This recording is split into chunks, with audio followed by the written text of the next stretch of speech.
Wer ist da? Erkennst du mich nicht mehr? Waren wohl zu viele Kunden, die über dich drüber gestiegen sind. Ich schätze mal, dass eine angehende Gräfin nicht so gerne als Ex-Hure geoutet werden will. Keine Panik. Ich sag's auch nicht weiter. Aber das kostet. Du bist nicht einmal auf die Idee gekommen, mich zu fragen, was ich davon halte, wenn sie auf einmal Lars abschleppt. Das ist also dein Problem. Du bist eifersüchtig.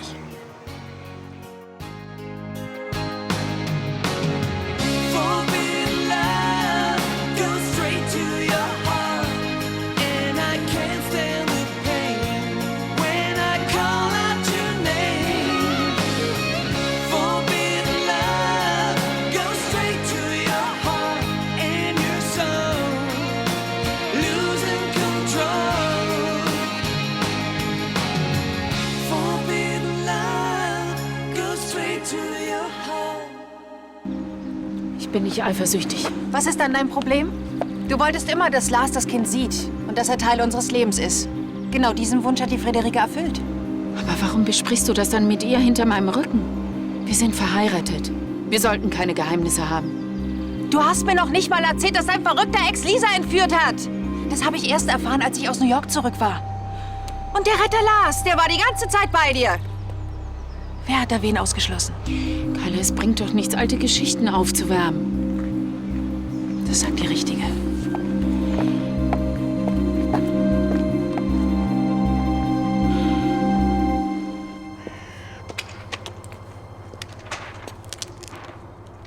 Hallo?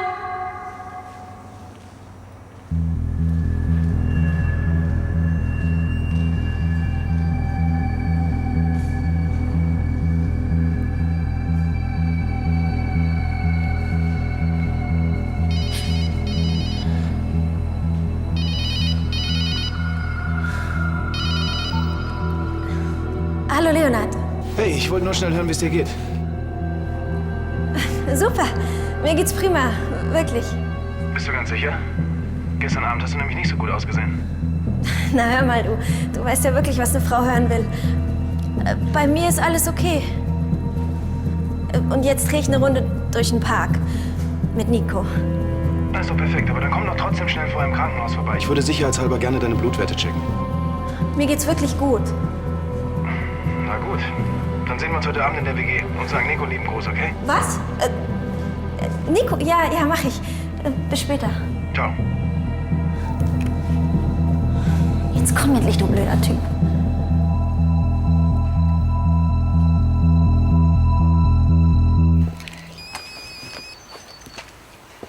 Johannes, wie geht es dir? Nein. Ansgar hat deine Entscheidung, mir die Leitung der Firma zu übertragen, akzeptiert. Und sonst?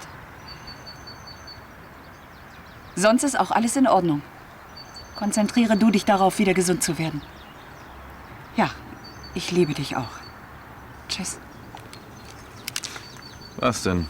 Sie haben gelogen? Was versprechen Sie sich davon? Ich werde nicht zulassen, dass Johannes sich ihretwegen aufregt. Ich bitte Sie. Sie wollen doch nur Ihre Macht genießen. Erzählen Sie mir nichts von Machtgelüsten. Sie haben Ihre eigene Frau in desolatem Zustand hier eingesperrt. Ich weiß gar nicht, was Sie wollen. Auf die Art war sie doch wenigstens mal wieder nüchtern. Was sind Sie bloß für ein Mensch? Das ist ja widerwärtig. Dann halten Sie sich doch von mir fern. Das könnte Ihnen so passen, was? Aber ich werde alles dafür tun, dass so etwas nicht noch mal vorkommt. Zum letzten Mal, Frau Brandner. Mein Privatleben geht Sie gar nichts an. Das ist eine Sache zwischen Natalie und mir. Das sehe ich anders. Kommen Sie, Natalie. Nein. Mein Mann hat recht. Das ist unsere Sache. Ich wollte, dass er mich hier einsperrt. Gewissermaßen Cold Turkey, verstehen Sie? Das ist das Beste. Für ihn und für mich.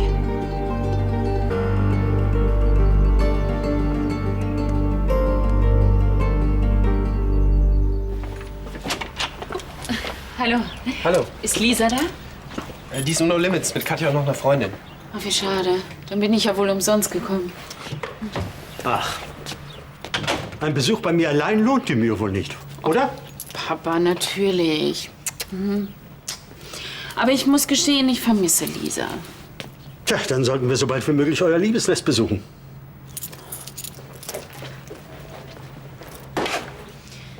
Ich habe mich mit Carla gestritten. Wieder wegen dieser, wie heißt sie noch? Friederike. Friederike hat es geschafft, dass Carla und Lars sich wieder vertragen. Und jetzt stehe ich als Spielverderberin da, weil ich mich hintergangen fühle und mich nicht freue. Ja, dann freu dich einfach. Das kann ich nicht. Diese snobistische Kuh geht mir sowas von auf die Nerven. Es wird Zeit, dass ich nach Hause komme. Ich muss noch einen Prozess vorbereiten. Arbeit, immer nur Arbeit. Sag mal, gibt's gar keine Frau in deinem Leben? Tja, manchmal ist das Leben eben komplizierter, als man sich vorstellen kann. Du liebst eine verheiratete Frau. Ah, das geht mir aber dann doch ein bisschen zu sehr ins Detail. Habe ich recht oder habe ich recht? Alles klar. Ich muss wirklich los. Und dann? Willst du bis ans Ende deiner Tage an der Welt leiden? Aber ich kann doch nicht das Glück anderer zerstören. Es geht dir doch gar nicht ums Glück. Du hast Angst vor Konventionen. Entschuldige, aber davon verstehst du wirklich nichts. Mehr als du denkst. Als ich als Teenager mein lesbisches Coming-out hatte, dachte ich auch, die Welt bricht zusammen. Alle meine Freundinnen standen auf Jungs. Nur ich konnte mit den Kerlen nichts. Absolut nichts anfangen. Und natürlich wurde von mir erwartet, dass ich mich auch in einen Jungen verliebe. Hätte ich mich damals an die Konvention gehalten, würde ich heute immer noch denken, es liegt an mir, dass ich nicht glücklich bin. Wenn ich eins fürs Leben gelernt habe, dann das. Um sein Glück muss man kämpfen. Egal, was die anderen sagen.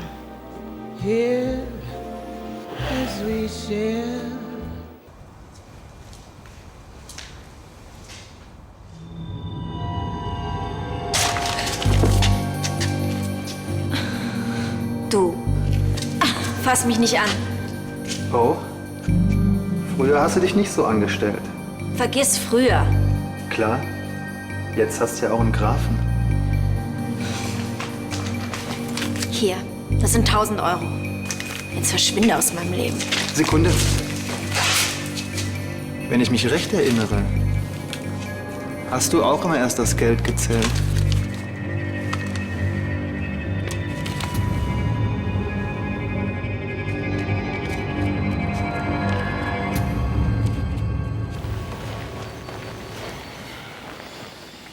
Lassen Sie mich. Sie müssen ganz durchgefroren sein. Es ist eisig in dem Keller, auch im Sommer. Es ist alles bestens, wirklich. Ich bin nur müde. Ich lasse Sie auch gleich. Aber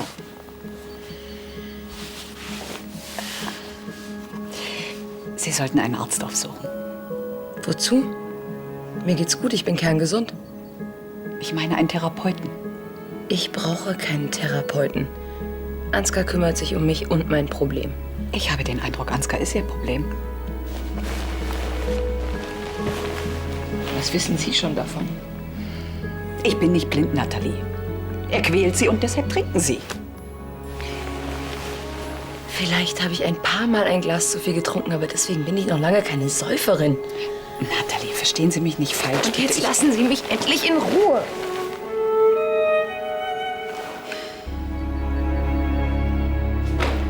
Einen Moment, ich muss Sie dringend sprechen. Schon wieder. Worum geht's denn? Um Ihre Frau. Oh, ich hätte sie fast nicht erkannt, Mutter Teresa. Nathalie geht es furchtbar. Ja, wem ging es nicht so bei der Menge, die sie gestern weggesoffen hat? Haben Sie sich eigentlich schon mal gefragt, warum Ihre Frau überhaupt trinkt?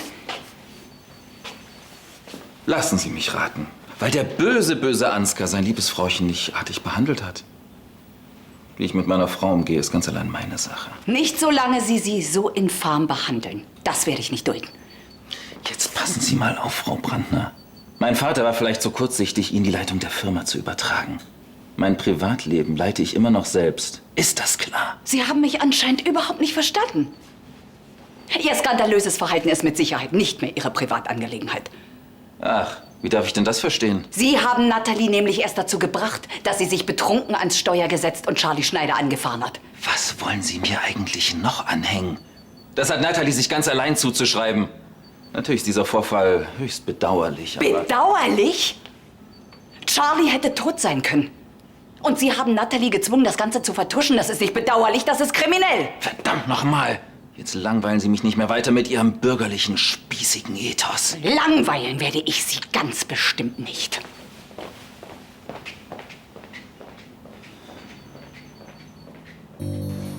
Das war das letzte Mal, dass du was von mir bekommen hast, verstanden? Aber sicher. Ich bin auch kein berufsmäßiger Erpresser. Kann ich jetzt gehen?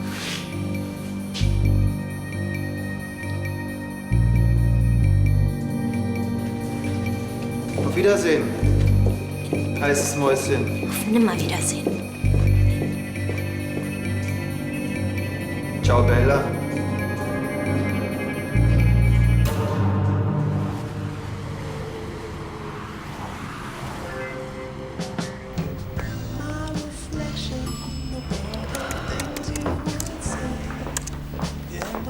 Du bist schon zurück? Ich dachte, du wolltest dich mit Lars treffen. Ach, der hat den unaufschiebbaren Termin. Außerdem bin ich in Düsseldorf, um dich zu besuchen. Und nicht irgendwelche drögen Anwälte. Oder störe ich dich? Nein. Nein. Das hier ist eigentlich nur Beschäftigungstherapie.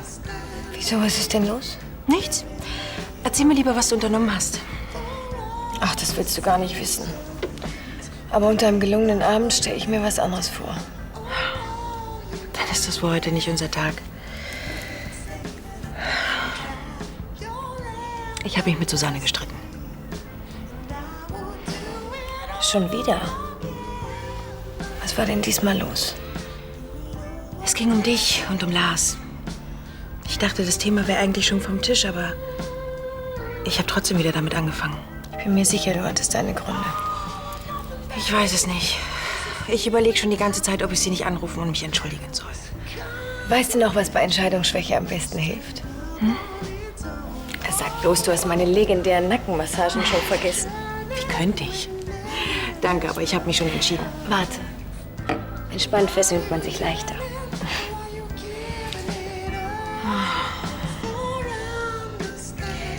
Weißt du noch an Sacré-Cœur? Da hast du plötzlich Kopfschmerzen bekommen und ich habe dich angefangen zu massieren. Und dabei hast du so wohlig gestöhnt, dass gleich eine Nonne angerannt kam und uns wegen Erregung öffentlichen Ärgernisses aus der Kirche werfen wollte. Ja, sie fand es gar nicht lustig, dass ich sagte, du hättest göttliche Hände. Susanne, ich wollte dich gerade anrufen. Können wir reden? Ja, klar. Wärst du so lieb und würdest du uns kurz alleine lassen? Herr Degenhardt leugnet die Vorwürfe weiterhin, aber bei der Beweislage wird ihm das nichts nützen. Ja, herein. Hallo, Charlie. Hallo. Oh, Entschuldigung, du hast schon Besuch. Ich komme später noch mal wieder. Nicht nötig. Ich wollte sowieso gerade wieder gehen. Ja, Das ist für Sie. Vielleicht fällt Ihnen ja noch was ein. danke. Vor allem auch dafür, dass Sie sich extra hier bemüht haben. Das ist doch selbstverständlich. Weiterhin gute Besserung. Dankeschön. Wiedersehen. Wiederschauen. Oh, hast du mir wieder schöne Blümchen mitgebracht. Wie geht's dir denn? Viel besser. Vor allem, seit ich weiß, dass Adrian hinter Schloss und Riegel sitzt. Ach ja, kann man ihm die Tat denn eindeutig nachweisen? Ja, stell dir vor, die Polizei hat Blutspuren an seinem Kotflügel gefunden. Mein Blut. Und der Kommissar meint, wo er jetzt verhaftet ist, wird er auch hinter Gittern bleiben. Ja, dann ist ja alles gut. Ich weiß nicht. Ich weiß, es klingt komisch, aber irgendwie werde ich das Gefühl nicht los, dass an der Sache irgendwas nicht stimmt. Aber hast du nicht selber gesagt, es spricht alles gegen Degenhardt?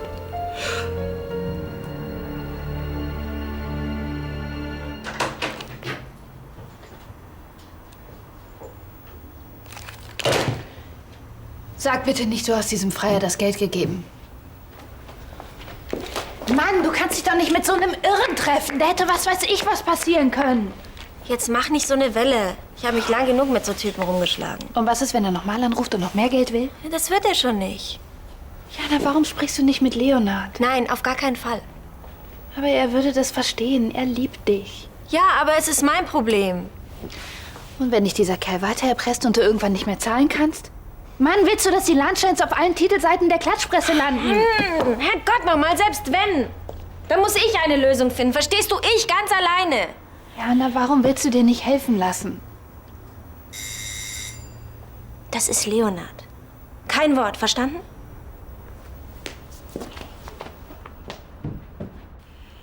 Ich sehe es doch noch genau vor mir. Die Scheinwerfer waren rund, da bin ich mir 100% sicher. Elisabeth, das ist nicht der Wagen, der mich angefahren hat. Aber sind nicht alle Scheinwerferkegel rund, wenn sie einen nachts anstrahlen? Meinst du? Ich muss unbedingt noch mal mit diesem Kommissar sprechen. Nee, warte. Bitte warte. Lass uns noch mal in Ruhe nachdenken, ja? Also, deine Aussage würde Degenhardt natürlich entlasten. Aber was ist, wenn es doch war? Er hat ein Motiv.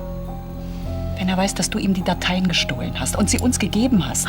Ausgerechnet den Lahnstein, seinen Erzfeinden. Ja, er hat das Dezernat für Wirtschaftskriminalität auf dem Hals. Deinetwegen. Und ich weiß nicht, ob das mit dem Unfall alles war. Ja, aber was, wenn er doch unschuldig ist? Charlie, wie kommt dein Blut an seinen Wagen? Ja, ach, du hast recht. Wahrscheinlich waren sie wirklich eckig und nicht rund. Ich meine, ich hatte ja auch eine Gehirnerschütterung. Da bildet man sich vielleicht so einiges ein. Ja, es ist auch wirklich immer gut, wenn man noch mal nachdenkt, bevor man handelt. Ja. Ich liebe dich. Dich und nur dich. Ich habe bei unserer Hochzeit geschworen, dass ich mit dir mein Leben verbringen möchte. Dass wir zusammenhalten und dass wir alles gemeinsam durchstehen. Höhen und Tiefen. Ich weiß. Das kann ich aber nur, wenn du mir vertraust. Das tue ich eigentlich auch. Du weißt genau, warum ich mich gerade bei Lars so aufführe. Ja, weil ich ihn geküsst habe, aber das ist Schnee von gestern. Hey, ich liebe dich. Okay. Können wir uns darauf einigen, dass ich einfach ein Spiel bei meiner Hormone bin? Gekauft. Die nächsten paar Wochen halte ich auch noch aus. Carla, kann ich dich um was bitten? Was willst du? Also nicht, dass du jetzt denkst, dass ich zickig bin oder nachtragend, aber diese ganzen Streitereien, die haben erst begonnen, nachdem Friederike hier aufgetaucht ist. Verstehe. Du willst, dass ich sie wegschicke. Sie muss ja nicht gleich die Stadt verlassen. Ich weiß, ihr seid gute Freundinnen, aber dass sie hier wohnt, ist mir einfach too much. Okay. Ich rede morgen mit dir. Danke.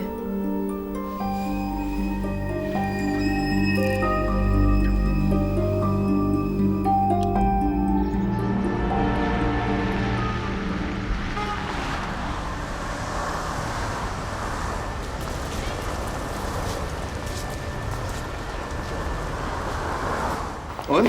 Was hast du heute mit Jana vor? Ich? Ja klar, ihr wart doch gestern schon den ganzen Tag unterwegs. Wir haben nur einen ausgedehnten Spaziergang gemacht. Aber wenn du willst, dann bleibe ich heute hier und rühre mich nicht vom Fleck. Braves Mädchen. So, ich muss los. Also, schönen Tag noch. Tschüss. Dir auch. Du hast ihm also nichts gesagt? Ich konnte einfach nicht. Danke. Richtig finde ich das aber nicht. Viel Spaß bei deinem Kurs. Ich werde mir Mühe geben.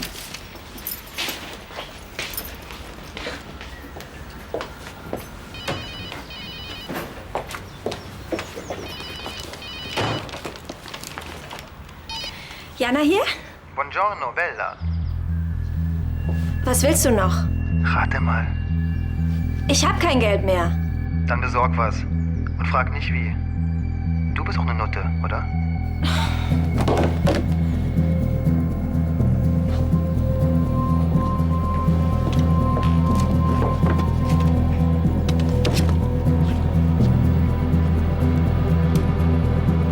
Test, Test.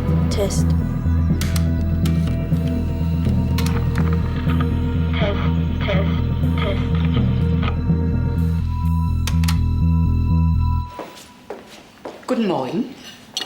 Guten Morgen. Frau Brandner, tun sich doch unseretwegen keinen Zwang an. Johannes ist ja nicht da und Sie sind es doch sicherlich gewöhnt, von zu Hause aus in der Küche zu frühstücken.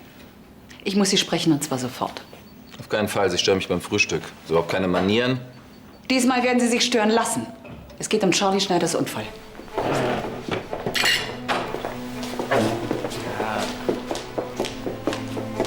Herrgott, nochmal. Ich bin doch kein Schuljunge, den man zum Direktor bestellt. Ansgar, bitte. Wenn du dich ein bisschen besser im Griff gehabt hättest, wäre mir das erspart geblieben. Schau dir das doch an. Jetzt macht sie sich schon in der Bibliothek breit. Gewöhnen Sie sich bloß nicht zu sehr daran. Sie sind bald wieder da, wo Sie hingehören. Ja, was ist? Nehmen Sie doch auf dem Thron Platz, oder haben Sie etwas Skrupel? Ich war gestern bei Frau Schneider im Krankenhaus. Sie wollte der Polizei sagen, dass es nicht Degenhardt gewesen sein kann, der sie angefahren hat. Um es kurz zu machen, ich konnte ihr die Sache wieder ausreden. Aber ich habe es so satt, permanent ihre Fehler auszubügeln. Ich erwarte von Ihnen, dass Sie beide Ihre Probleme lösen. Haben Sie mich verstanden? Es tut mir leid, dass wir Ihnen... Du willst doch nicht ernsthaft vor der Gespielin meines Vaters einknicken. Ansgar. Oh. Denken Sie an Ihre Manieren. War ich deutlich genug? Ja, ich werde Friederike jetzt gleich sagen, dass sie nicht bei uns bleiben kann. Nicht nötig. Man braucht keine übersinnlichen Fähigkeiten, um zu spüren, dass ihr beide im Moment lieber allein sein wollt. Friederike, es tut mir leid. Ich hoffe, du bist uns nicht böse. Überhaupt nicht. Ich hoffe, du glaubst mir inzwischen, dass ich wirklich nichts gegen dich habe. Es tut mir ehrlich leid, wenn ich deine Gefühle verletzt haben sollte. Schon okay. Aber du wirst mich nicht ganz los. Ich residiere ab heute im Hotel Kaiserschlösschen. Oh, schön.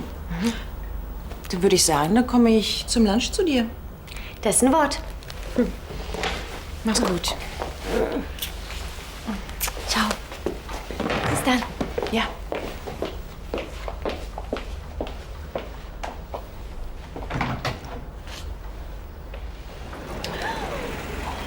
Endlich sturmfreie Bude. Du kannst natürlich auch gern mit zum Lunch kommen, Susanne. Ich sehe, bei dir kommt Mann nie zu früh. Hast du das Geld? Ich dachte, vielleicht können wir noch mal über alles reden. Wir haben uns doch immer ganz gut verstanden. Du bist doch gar nicht der Erpressertyp. Ich kann gar nicht verstehen, warum du mir das antust. Ein Mann hat Bedürfnisse. Und meine sind eben teuer. Aber du machst dich strafbar. Na und? Du wirst ja wohl kaum zu den Bullen gehen. Du willst mich also erpressen.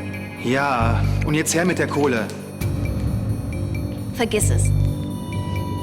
Na gut. Dann muss eben die Presse erfahren, dass der Graf eine Hure heiratet. Tu, was du nicht lassen kannst. Sag mal, willst du spielen oder was?